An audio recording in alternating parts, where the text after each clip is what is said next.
Hello friends, how are you? I hope you're all fine. Kindly subscribe my channel and press bell icon so you get notified. So let's start this video.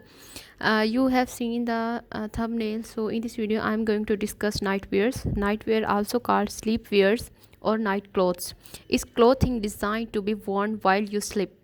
The style of nightwear worn may vary with the season, with warmer styles being worn in colder conditions and vice versa. Some styles or materials are selected to be visually appealing or erotic in addition to their functional purposes.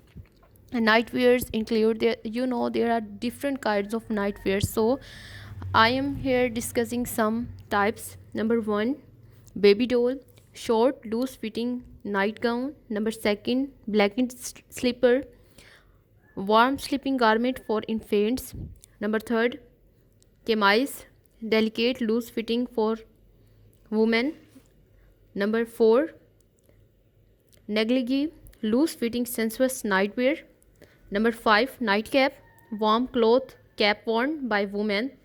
Number 6, nightgown, loose hanging nightwear for in cotton and silk. Number 7, nightshirt, loose fitting shirts. Number 8, pajamas. And number 9, peignoir, long outer garment for women. I hope you like all these nightwears displayed on my channel. If you like anyone, please mention it in my comment box and kindly like this video and don't forget to subscribe this channel. So keep watching this video on my channel.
I hope you like all night dresses in my video. Which one you like most? Please mention it in my comment box. And please don't forget to subscribe this channel. Thank you for watching this video.